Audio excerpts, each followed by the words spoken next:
Good morning বন্ধুরা। গতকাল রাতে আফগানিস্তানের সাথে 3 ম্যাচ টি-20 সিরিজের জন্য ভারতীয় দল একটা 16 দলের স্কোয়াড ঘোষণা করে দিয়েছিল, আমরা দেখেছিলাম।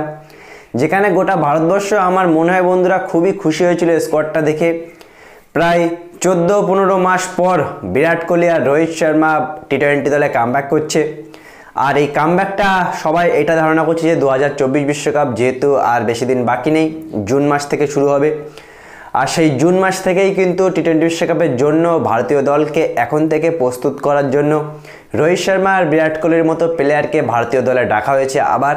সেই জন্য কিন্তু স্কোয়াডটা দেখে ভারতীয়রা সত্যি খুবই খুশি। কিন্তু বন্ধুরা কিছু কিছু প্রশ্ন কিন্তু সিলেক্টরদের উপরে থেকেই যায়। তার 1 নম্বর প্রশ্ন হলো ঈশান কিষানকে কেন তারা সুযোগ দেয় না? বারবারই এই ট্যালেন্টেড খেলোয়াড়কে যে কোনো দেশে নিয়ে যায় সঙ্গে করে, প্লেইং 11-এ খেলায় না।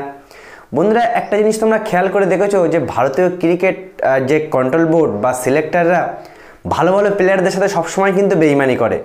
একটা পুরনো কথা তোমাদেরকে মনে করিয়ে দিই, 2016 সালে করুণ নায়ার ছিল কর্ণাটকের একটা প্লেয়ার, ভারতীয় দলের সুযোগ পেয়ে 300 রান করেছিল বন্ধুরা টেস্টে ইংল্যান্ডের সাথে চেন্নাইতে। তার পরের ম্যাচে অজিঙ্ক্য রাহানের জন্য তাকে বাইরে বসিয়ে দেওয়া হয়েছিল। ভাবতে পারছো যে 300 রান করার পরেও তাকে বাদ দেওয়া হয়েছে, তাহলে কেমন রাজনীতি হয় ভারতীয় ক্রিকেট টিমে। ঈশান কিষানের জায়গায় উইকেট কিপার ব্যাটসম্যান হিসেবে জিতেশ শর্মাকে বারবারই সুযোগ দেওয়া হচ্ছে। কেন ভাই? ঈশান কিষান কি খারাপ খেলে? যে ঈশান কিষান বন্ধুরা শুভমান গিলের থেকেও ভালো খেলে। যদি সে 5টা ম্যাচ খেলে মিনিমাম 3টে ম্যাচে 50+ তার রান থাকে টি-20-তে, এত ভালো একটা প্লেয়ার। জিতেশ শর্মার আগে তো উইকেট কিপার ব্যাটসম্যান হিসেবে টি-20-তে ঈশান কিষানের হওয়া উচিত।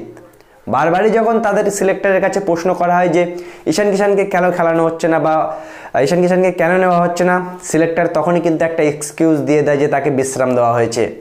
মানে একটা অজুহাত। তোমরা বুঝতে পারছো যে ভারতীয় ক্রিকেট টিমের মধ্যে রাজনীতি কেমনভাবে ঢুকে গেছে বা কেমনভাবে ভালো খেলোয়াড়দের ক্যারিয়ার ধ্বংস করছে আমাদের ক্রিকেট বোর্ড। প্রসিদ্ধ কৃষ্ণা, যে প্রসিদ্ধ কৃষ্ণা ভালো বোলিং করতেই পারছে না, যেখানে বোলিং করছে সেখানেই মোটামুটি মার খেয়ে মরছে। ভুবনেশ্বর কুমার যে এত ভালো বোলিং করে, উত্তরপ্রদেশের ডোমেস্টিকেও খুবই ভালো বোলিং করেছে, উত্তরপ্রদেশ প্রিমিয়ার লিগে 20+ উইকেট নিয়েছে বন্ধুরা। তারপরেও ভুবনেশ্বর কুমারের বয়স হয়ে গেছে বলে বাদ দিয়ে এই প্রসিদ্ধ কৃষ্ণাকে খেলাচ্ছে। তার মানে বুঝতে পারছো কেমন রাজনীতি। ঈশান কিষানের মতো প্লেয়ারকে ভারতীয় দলে টি-20 দলে তো হওয়া উচিত, প্রথম উইকেট কিপার চয়েস হিসেবে তো ঈশান কিষানের থাকা উচিত। তা সত্ত্বেও তাকে রাখছে না। তাকে প্লেইং 11-এ রাখলেও বন্ধুরা তার জায়গায় তিলক বর্মাকে খেলাচ্ছে, জিতেশ শর্মাকে খেলাচ্ছে। যে তিলক বর্মা রান করতে পারছে না, যে জিতেশ শর্মা নিজেই রান করতে পারছে না, যে ঈশান কিষান সবসময় রান করে তাকে রাখলো না এই সিরিজে, তাকে বাদ দিয়ে দিল। তাহলে কি আমরা এটাই ভাবতে পারবো যে 2024 বিশ্বকাপেও ঈশান কিষানের মতো ট্যালেন্টেড খেলোয়াড়কে রাখবে না প্রথম উইকেট কিপার ব্যাটসম্যান হিসেবে ফার্স্ট চয়েস? সত্যি কথা বলতে কালকে যখন টিম সিলেকশনের পর থেকে কিন্তু এইটা নিয়ে ভারতবর্ষের প্রত্যেকটা মিডিয়া কথা বলছে যে ঈশান কিষানের কেরিয়ার ভারতীয় ক্রিকেট কন্ট্রোল বোর্ড বা সিলেক্টররা ধ্বংস করে দিতে চাইছে।